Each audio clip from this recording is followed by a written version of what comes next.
சொல்றார், இதுவரையிலும் யாராலும் முறிபடாமல் இருந்த இந்த வில் இரண்டாக இன்று முறிபட போகிறது என்று சொல்லை ஒடித்து காட்டுகிறான் மகரிஷி. பஸ்ய இதி ராகவம் அப்ரவீத். அப்படி சொன்னோன்னே பெருமாள் கிளம்புறார்.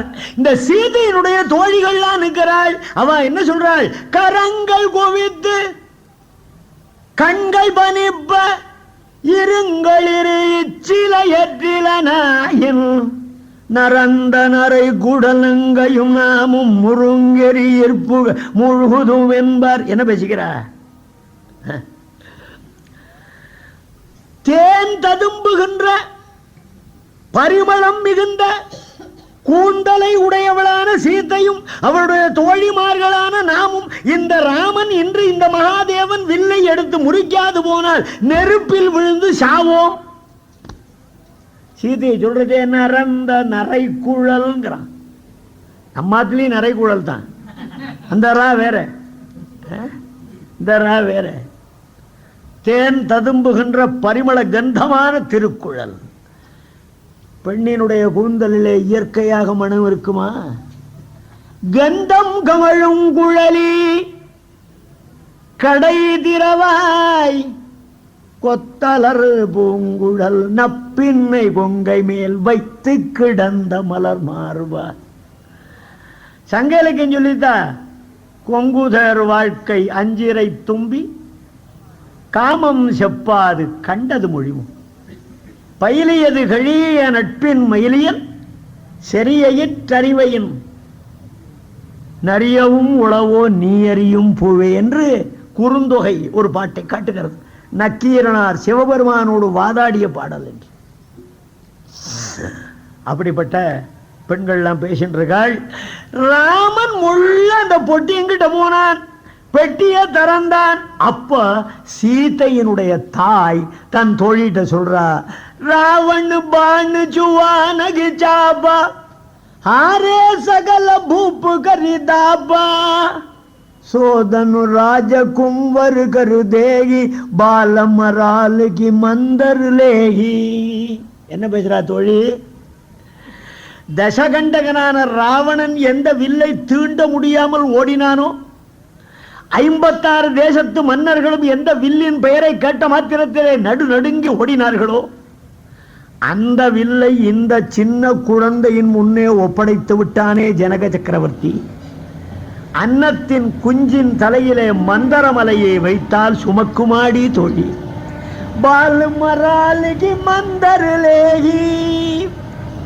அப்படின்னா உடனே தோழி சொல்றா, உருவு கண்டு எல்லாமை வேண்டும், உருள் பெறும் தேர்க்கு அச்சாணி அன்னார் உடைத்து. நான் வள்ளுவன்.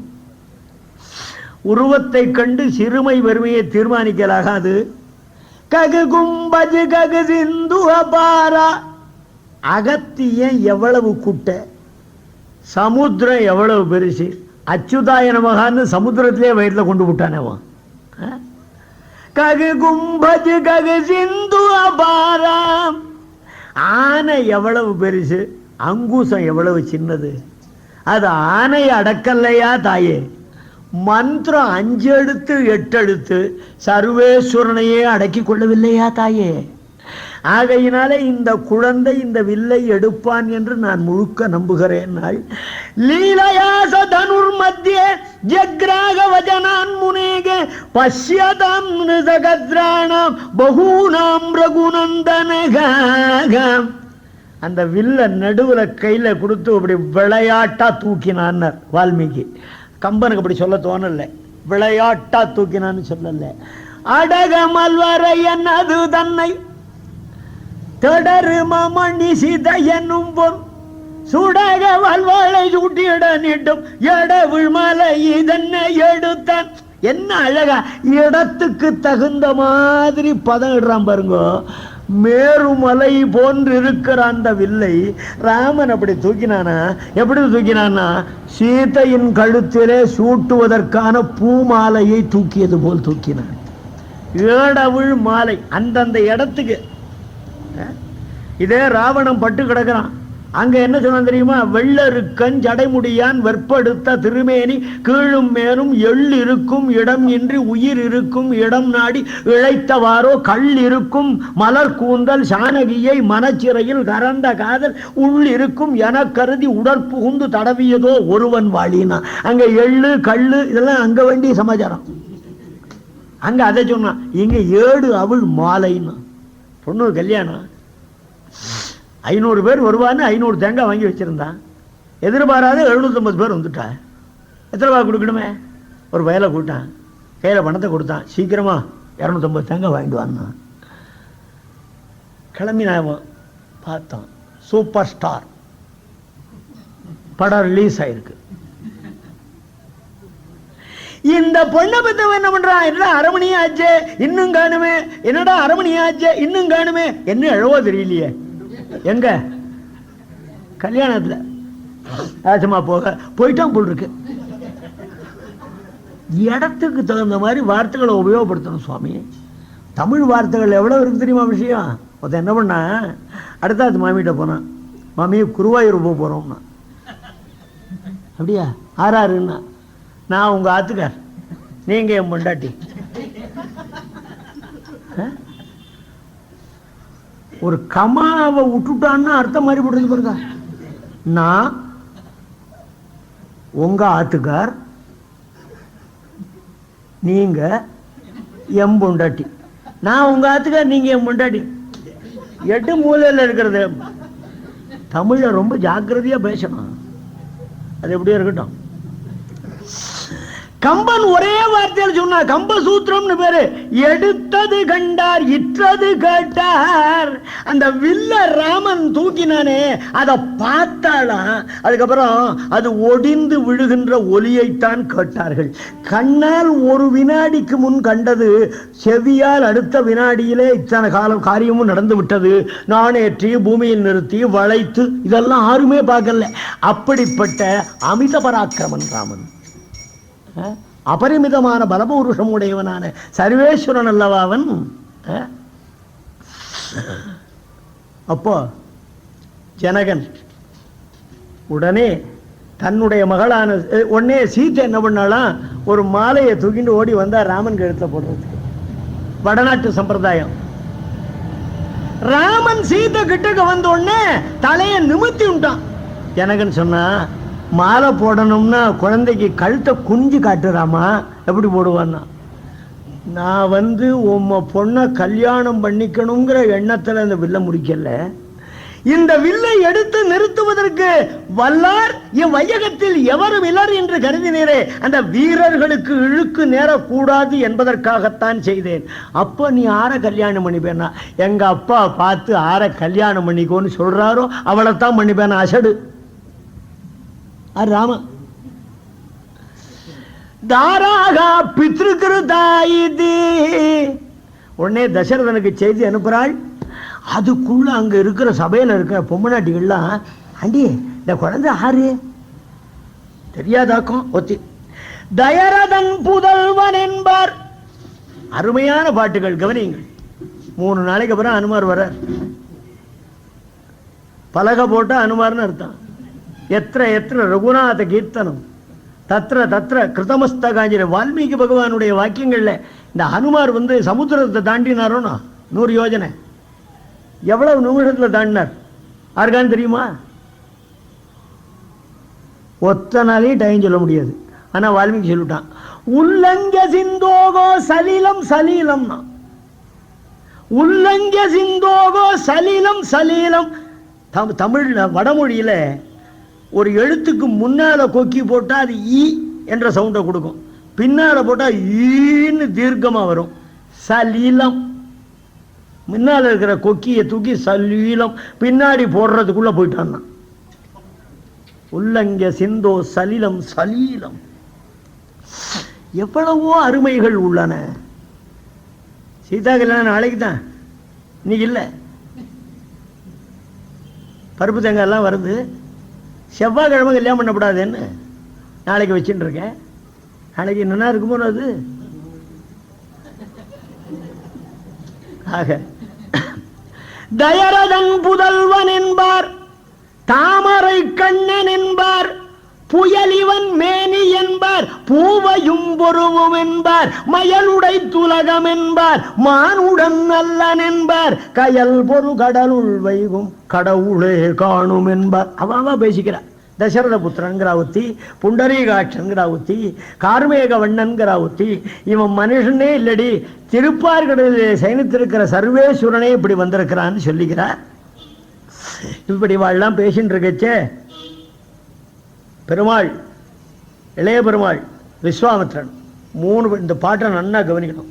3 பேரும் இந்த மிதிலையில நகரை சுற்றி பார்க்கறதுக்காக வர. அப்போ அந்த ஊர் பொம்மநாட்டிகள் 4 வகையா பிரியறா. ராமன் கட்சி சில பேர், சீத கட்சி சில பேர், லட்சுமணன் கட்சி சில பேர், விஸ்வாமித்திரன் கட்சி சில பேர்.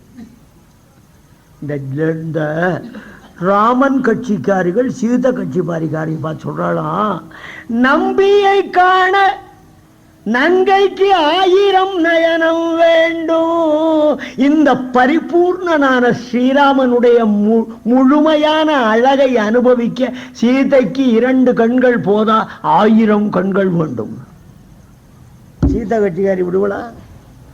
வாசவண்டி, ராமனுடைய அழகை பார்க்க சீதைக்கு 1000 கண்கள் வேண்டும் என்பது உண்மை. ஆனா எங்க சீதையினுடைய அழகை ராமன் 1000 கண்களால ஒரு தடவை பார்த்துட்டா சீதையின் அழகொளி அந்த 1000 கண்ணின் ஒளியையும் மழுங்கடிச்சு விடும். அடுத்த தடவை பார்க்க இன்னொரு 1000 கண்ணு உங்க ராமனுக்கு வேணும். கொம்பினை காணுந்தோறும் குறிசிற்கும் வந்ததேய சொன்ன இந்த ராமனுக்கு சீதைக்கு ஏற்கனவே கல்யாணம் நிச்சயமாயிடுத்து. இவாளை பத்தி என்னுடைய புண்ணியம் தம்பியை கண்மீன் என்பார். லட்சுமணனை பாரு என்ன அழகு. இன்னொருத்தி சொன்னா ராமன் அடி அழகு, சீதை அடி அழகி, லட்சுமணன் அழகு. உண்மையில அழகன் ஆள் தெரியுமா? இம்பரியின் நகரில் தந்த விஸ்வாமித்ர முனிவனே. நரை தலையும் முசியும் மோவாயும் ஒட்டிய கதுப்பும் திறங்கிய தோலும் வடிகிற கண்ணீரும் சதா ஜெபிக்கின்ற வாயுமாய் இருக்கின்ற கருவேப்பில குச்சி மாதிரி இருக்கான். என்ன பியூட்டி! என்ன சீட்டு கவியாது? கம்பன் இப்படி பாடுறானே, ராமனை விட சீதையை விட லட்சுமணனை விட விஸ்வாமித்திரன் அழகனா? உண்மை அழகன், உண்மை அவன் தான். அதான் நம்பின்னு ராமனை சொன்னான். அகாரம் பிரம்மத்தினுடைய வாச்சகம். சீதைன்னு லட்சுமியை சொன்னா உகார வாச்சியம், உகார வாச்சிய இவள். லட்சுமணன் ஜீவனை சொன்னாள் மகார வாச்சியம். அ உ ம 3 சேர்ந்தா ஓம். இந்த ஓம் என்ற பிரணவத்தை நம் கண்ணிலே காட்டும்படி உபதேசிக்கிற ஆச்சாரியனே சிறந்த அழகன் அல்லவா? மந்திரத்திலும் மந்திரத்துக்கு உள்ளீடான வஸ்துவிலும் மந்திரப்பிரதனான ஆச்சாரியன் பக்கலிலும் பிரேமம் கனக்க உண்டானால் காரியகரமாவது. ஒரு ராஜாவினுடைய தர்பாருக்கு ஒரு வைர வியாபாரி வர 2 அருமையான வைரங்கள் ராஜாவுக்கு பரிசா கொடுக்கிறார். Without cash presentation. ராஜா வைரத்தின் நோட்டம் அறிவாரை அழைத்து இதனுடைய விலையை நிர்ணயிங்கள்ங்கிறான். அவ பார்க்கறா, இதுக்கு விலையே மதிக்க முடியல அப்படின்னு சொல்லிடுறா. அப்படி சொன்னப்புறம் அந்த ராஜாவுக்கு அந்த வைரத்தின் மேல் அன்பு அதிகமாகுமா? இந்த வைரத்தை விலை மதிக்க முடியாத வைரத்தை எந்த விலையும் கேட்காமல் தனக்கு அன்பாக தந்தானே அவனிடத்திலே மதிப்பு அதிகமாகுமா? யாருகிட்ட? வைரத்துங்கிட்டயா? வைரத்தை தந்தவனிடத்துல? தந்தவங்கிட்ட தானே. அந்த மாதிரி ஆச்சாரியன் என்பவன் நமக்கு மந்திரம்ங்கிற ஒரு ரத்தனத்தை உபதேசம் பண்றான், எதையும் எதிர்பார்க்காம. அந்த மந்திரத்தினுடைய சிறப்பை நாம் அறிவு கொண்டு ஆராய ஆராய இப்பேற்பட்ட மந்திரத்தை நமக்கு தந்தானே என்று ஆச்சாரியனிடத்திலே அல்லவா பிரேமம் கனக்க வேணும். சர்வேஸ்வர் நம்ம இந்த ஜீவாத்மாவுக்கு உபகாரம் பண்றவா 2 பேர் தான். ஒருத்தன் பகவான், இன்னொருத்தன் ஆச்சாரியன். இந்த 2 பேர்ல 6 வசக்தி ஆச்சார் இல்லை. பகவான் தான். ஏன் ஆச்சாரியன் நமக்கு எதை கொடுக்கிறான்? பகவானை கொடுக்கிறான். சாமான்யமான பகவானே. பகவான் நமக்கு யாரை கொடுக்கிறான்? உயர்ந்த குருவனை கொடுக்கிறான். உயர்ந்த வஸ்துவை தருகிறவன் தானே உயர்ந்தவன். ஆகையினாலே ஆச்சாரியனை தந்த பகவான் தான் சிறந்தவன். அதான் ராமனை சொல்ற போது நம்பியை காணான், சீதையை சொல்ற போது கொம்பினை காணுந்தோறும், தம்பியை காண்மின், முனிவனை காண்மின்னு சொல்ல இறைஞ்சுமின். பகவானை தரிசனம் பண்ண போறோம், ஆச்சாரியனை திருப்படியில விழுடான்னா இல்லையா? இம்பர் இன் நகரில் தந்த முனிவனை இறைஞ்சும் என்பார். அதுக்குள்ள தசரதனுக்கு செய்தி போறது. தசரதன் இந்த ஜனக மகாராஜனுடைய வளர்ப்பு மகள் சீதையை ராமனுக்கும், சொந்த மகளான ஊர்மிளையை இளைய பெருமானுக்கும், தம்பியினுடைய மகளான மாண்டவி சுதகீர்த்திகளை பரத சத்ருக்னனுக்கும் திருமணம் செய்து கொள்வதாக நிச்சயம் பண்ண வருகிறான் தசரதன். அந்த நாள்ல குலங்கோத்திரம் தெரியாத பொண்ணு கொடுக்க மாட்டா, வாங்க மாட்டா. இப்ப குலமேது கோத்திரம் இது, எல்லாம் சகோத்திரம் தான். ரொம்ப சொல்றதும் கஷ்டம். வசிஷ்ட பகவான் இக்ஷ்வாகு குலத்திலே பிறந்த மகான்களை எல்லாம் வரிசையா சொல்றார். பிரம்மா, மரீச்சி, காஷ்யபன், சூரியன், மனு, இக்ஷ்வாகு, குச்சி, விகுட்சி, பாணன், அனரண்யன், பிருது, திரிசங்கு, துந்துமாரன், மாந்தாதா, சுசந்தி, துருவசந்தி, பரதः, அசிதः, தேவலः, அசமஞ்சசः, அம்சுமான், திலீபः, பகீரதः, காகுத்ஸ்தः, ரகுः, பிரவృத்தः, சங்கணः, சுதர்சனः, அக்னிவர்ணः, சீக்ரகः, மருः, பிரதிசுஸ்ருகः, அம்பரீஷः, நகுஷः, நாபாகः, அஜः, தசரதः, ராமலட்சுமண பரத சத்ருக்ன. இந்த வம்சாவளி. சதானந்தன் ஜனகனுடைய புரோகிதன். நிமி, மிதி, உதாவசு, நந்திவர்தனன், சுகேது, கீர்த்திராதன், பிருகத்ரதன், மகாவீரன், சுத்ருதி, திருஷ்டகேது, ஹரியஸ்வன், மரு, பிரதிந்தகன், கீர்த்திராதன், தேவமீடன், விபுதன், மகீத்ரகன், ஹ்ரஸ்வரோமா, ஸ்வர்ணரோமா. அந்த ஸ்வர்ணரோமாவினுடைய புள்ளகள் ஜனகன், குஷத்வஜன். வம்சாவளி சொன்னோடனே அதுல சில பேரை பத்திரம் கொஞ்சம் பெருமையா சொல்றான் கம்பன். இன்று திருவரங்கத்திலே இருக்கிற பெரிய பெருமானை நமக்கு தந்தவன் யார்? இக்ஷ்வாகு. அவனை அறியாதார் அறியாதார். பிணியரங்க வினையகல பெருங்காலம் தவம்பேணி மணியரங்க நெடுமுடியாய் மலரையனை வழிபட்டு பணியரங்க பெரும்பாயல் பள்ளி கொள்ளும் புனல் அரங்கம் தந்தானை அறியாதார் அறியாதார். சப்த பிராகார மத்தியே சரசிஜ முகுளோத்பாசமானே விமானே காவேரி மத்தியதேசே மிருதுதர பணிராட் போக பர்யங்க பாகே நித்ரா முத்ராபிராமம் கட்டி நிகட சிரப்பார்ஸ்வ விநியஸ்தஹஸ்தம் பத்மா தாத்ரி கராபியாம் பரிஜித ஜனனம் ரங்கராஜம் பஜேகம். ஸ்ரீரங்கத்தில் இருந்தாலே மோட்சம். ஆழ்வார்த்தர் போய் பெருமாள்கிட்ட கேட்கிறார், அடியே எனக்கு மோட்சம் கொடுன்னார். ஓய் மோட்சம் கேட்கிறீர, நீர் ஸ்ரீரங்கத்தில் வாழ்ந்திருக்கிறான்னார். ஏதாவது திவ்ய தேசங்களில் பகவான் எழுந்தருளி இருக்கின்ற திருப்பதிகளிலே நீர் வாழ்ந்திருக்கிறீரா? ஊரிலேன். அந்த மாதிரி ஒரு திவ்ய தேசம் நான் இல்லைன்னா அட வேண்டாங்கண்ணா. ஸ்ரீரங்கத்தில் ஒரு 10 காணி நிலம் இருந்து அறுவடை சமயத்துக்கு நெல்லை வாங்கிட்டு போறதுக்காக ஊரை மதிச்சிருப்பீர, காணி இல்லை. சரிங்கண்ணா, ஸ்ரீரங்கத்து பொண்ணு உங்க பையனுக்கு வாங்கிட்டு இருப்பீர, இந்த சம்பந்திக்கு சட்சத்தை பூர்த்தின்னு வந்திருப்பீர, உறவு இல்லை. அட அப்படி மாட்டாங்கண்ணா. உங்க பொண்ணுக்கு நாத்தனாருக்கு நாத்தனார் புள்ள, அந்த ஊர்ல இருக்கான்னு சுத்தி வளைச்சு அதுக்காக வந்திருப்பீர. உறவு மற்ற ஒருவர் இல்லை.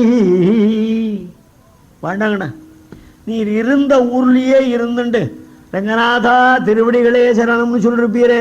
பாரில் நின் பாத மூலம் பற்றிலேன் பரமமூர்த்தி.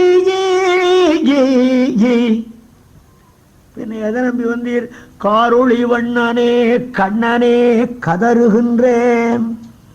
ஆருளர் களைகணம்மா அரங்கமா நகருளானே கதறுகின்றேன். உன் கோயில் வாசல் நின்று கத்துவேன், ரங்கநாதன் கை விட்டான், ரங்கநாதன் கை விட்டான். அப்புறம் ஒத்துணும் வரமாட்டான் உண்மை சேவிக்கிறதுக்கு, ஜாக்கிரதைன்னார்.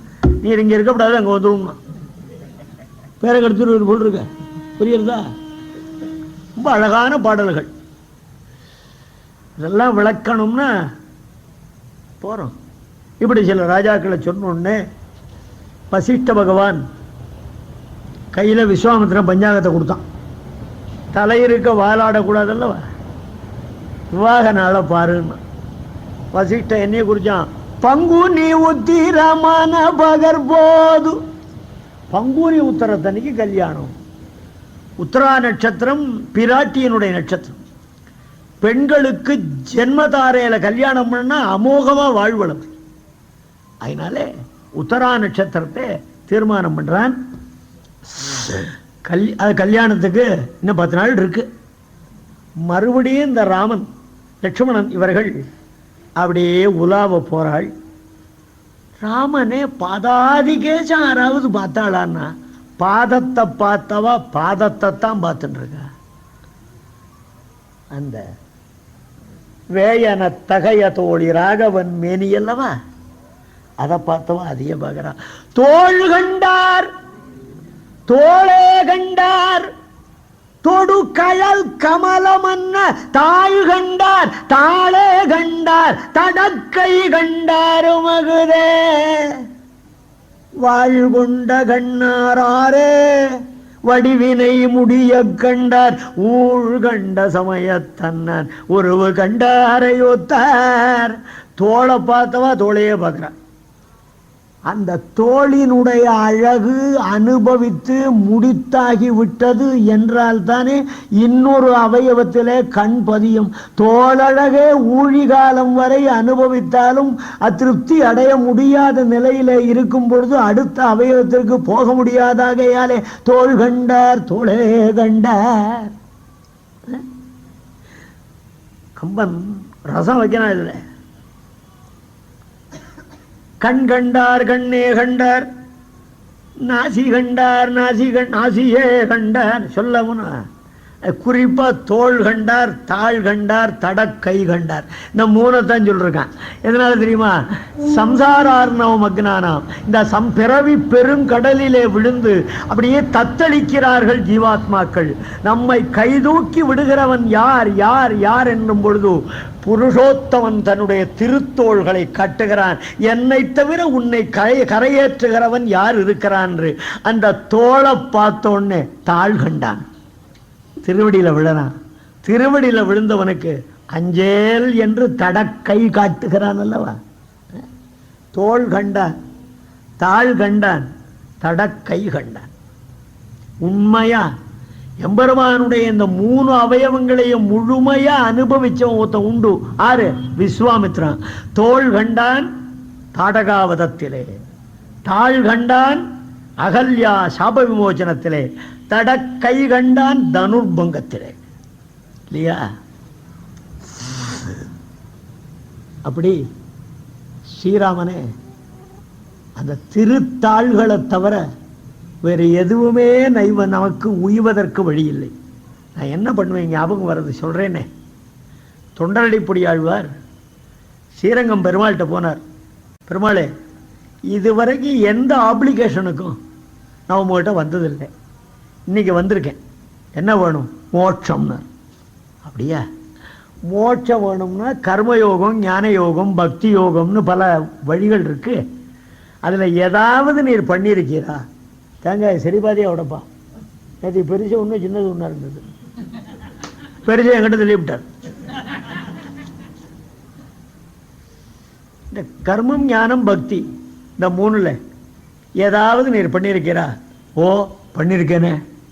எங்க உங்க கர்மயோகத்தை சொல்லும்.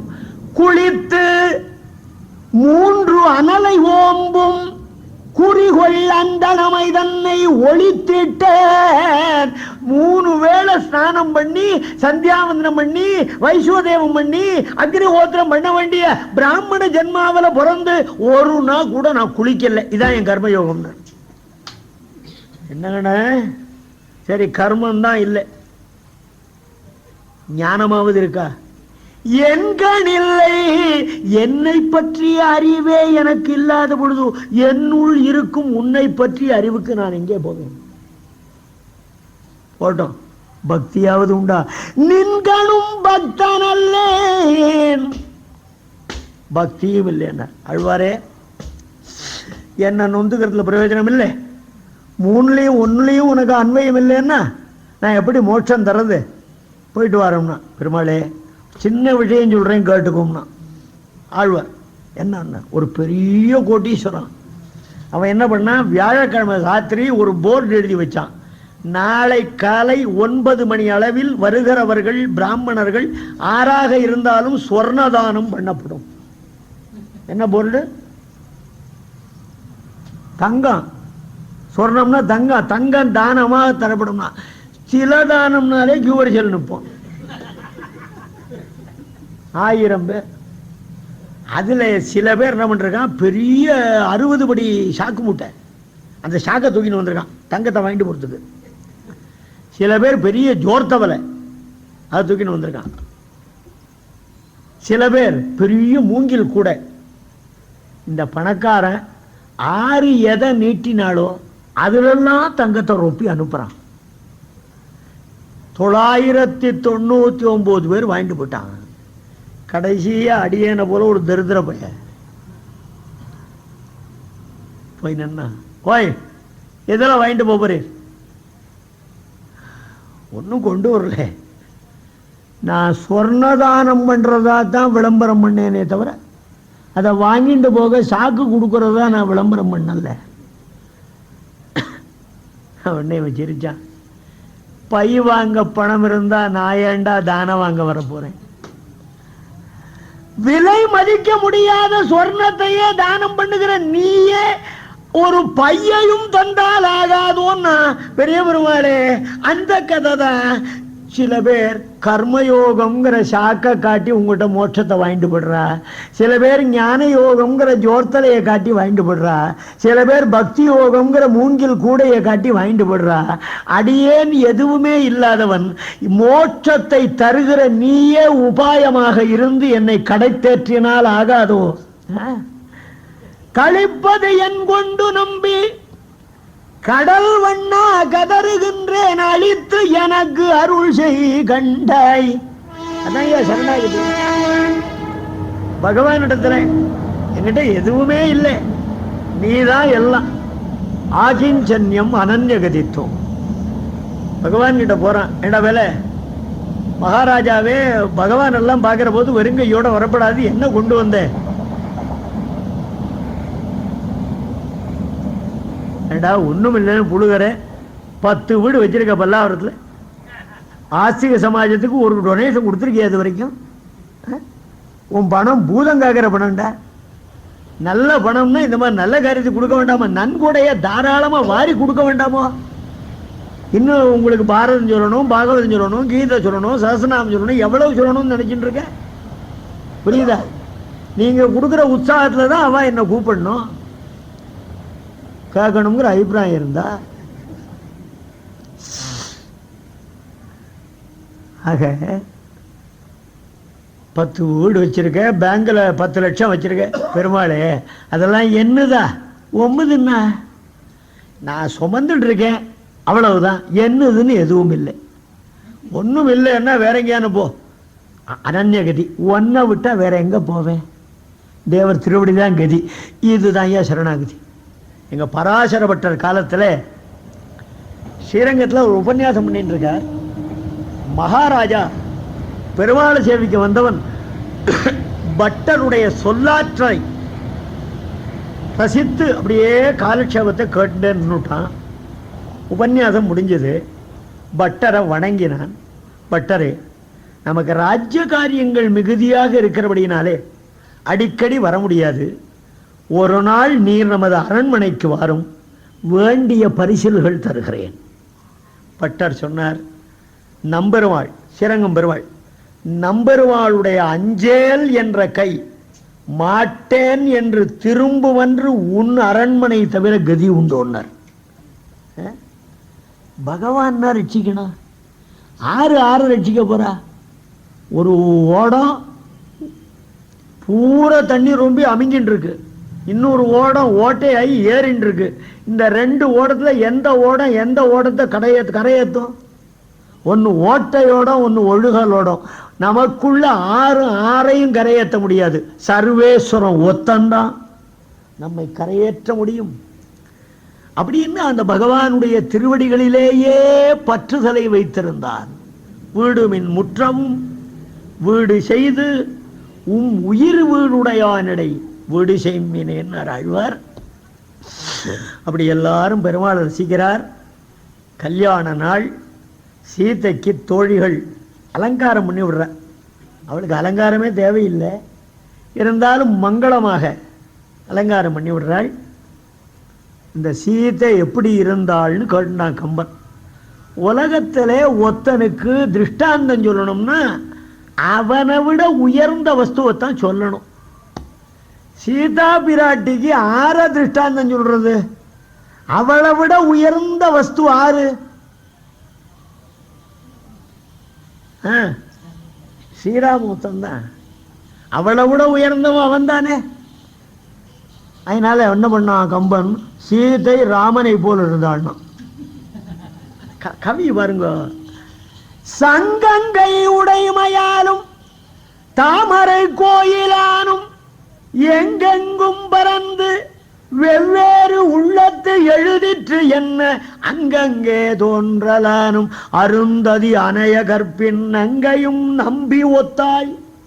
நங்கையும் நம்பி ஒத்தாள். சீதா ராமனை போல இருந்தாள்னா, ராமனை போல இருந்தாள்னா எந்த வகையில ஒற்றுமை சொல்றீர் அப்படின்னா, அவனுக்கு சங்கு அங்கை உடைமையாலும் பாஞ்சஜன்யம் என்ற சங்கை அழகிய கையிலே உடையவன். இவள் சங்கு தங்கு முன்கை நங்கை. சங்குன்னா வளை தங்குகிற நங்கை இவள். சங்கு அங்கை உடையவன் அவன்.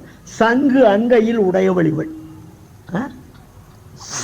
தாமரை கோயிலானும் அவள் செந்தாமரை மலர் மேலே வீற்றிருப்பவள். அவன் பக்த ஹிருதய கமலத்திலே வீற்றிருக்கிறவன்.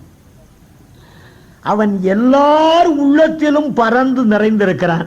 சீதையை பார்க்கின்ற அனைவர் நெஞ்சிலும் இவள் உருவம் எழுதப்பட்டது. இந்த காரணங்களால் நங்கையும் நம்பி ஒத்தாள்.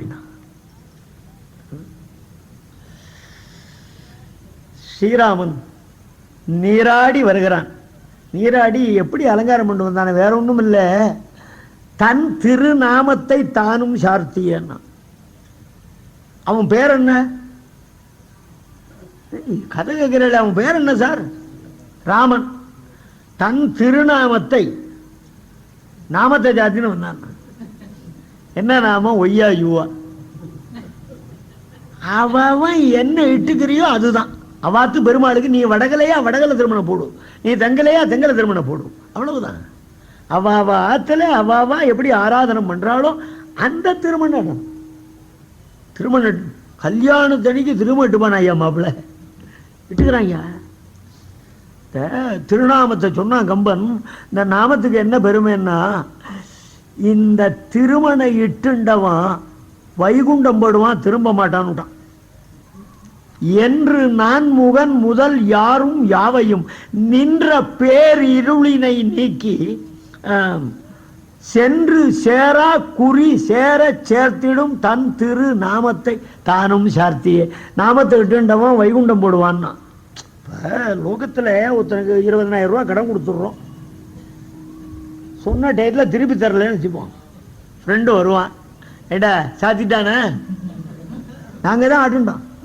எவனா விபூதி சாத்திட்டானு சொல்றானா, நாமத்தை சாத்திட்டானாங்கிறான். ஐயா, அவங்கிட்ட போன பணம் திரும்பாது, நாமத்தை போட்டுட்டவன் திரும்ப மாட்டான்.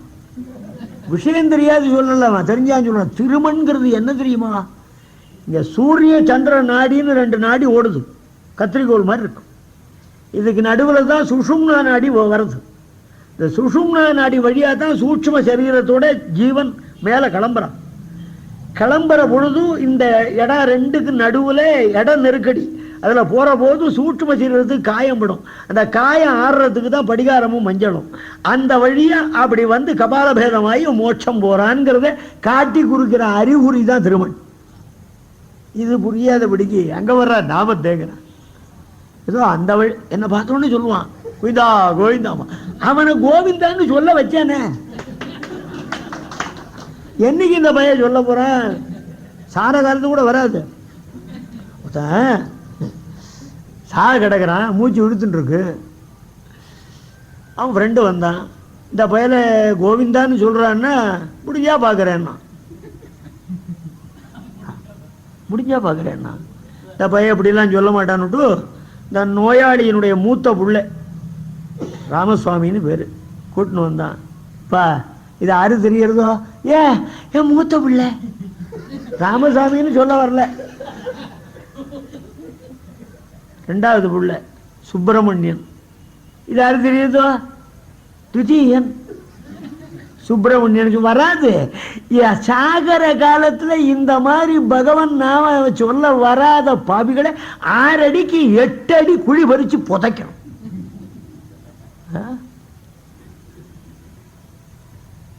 தன் திருநாமத்தை தானும் சாத்தியே வருகிறான் எம்பெருமான். மணமேடைக்கு வரான். சீதா பிராட்டியை தோழிமார்கள் அழைத்து வருகிறார்கள். அந்த சபா மண்டபத்துக்கு அந்த அம்மா வரா. எப்படி? வள்ளியை உயிர்த்த நில மங்கை இவள் பாதம் மெல்லிய ஊரைக்குமென சுற்றுவெளி எங்கும் பல்லவ மலர் தொகை பரப்பினழன தன் நல்லணி மணி சுடர் நடத்திட நடந்தாள். இந்த நடப்ப என்ன அழகா சொல்றான் பாருங்க. சீதையின் மேனியில் அணிந்து இருந்த ஆபரணங்களின் ஒளி தளிர்களை பூமியில் பரப்பியது போல் இருக்கிறதாம். பச்சை மஞ்சள் இதெல்லாம் கல்லெல்லாம் போட்டிருக்காளா, தரையில படுறதா பச்சையும் மஞ்சளுமா பசுமை இருந்துதான். இதை பார்த்தா சீதையின் தாயான பூமாதேவி தன் மகளின் மெல்லிய பாதங்கள் நடக்கும் போது உறுத்துமே என்று பூங்கொத்துக்களாலான தளிர்களை பரப்பியது போல் இருந்தது. இப்படி நடந்து வர ஒன்று மாத்திரம் சொல்றேன். பொன்னின் ஒளி பூவின் வெறி சார்ந்து பொதி சீதம் மின்னி நிழல் அன்னவள் தன்மேனி ஒளிமான அன்னமும் ரம்பயரும் ஆரமிழுதும் நாண மன்னவை இருந்த மணி மண்டபம் அடைந்தாள். ரொம்ப அழகா சொல்றான்.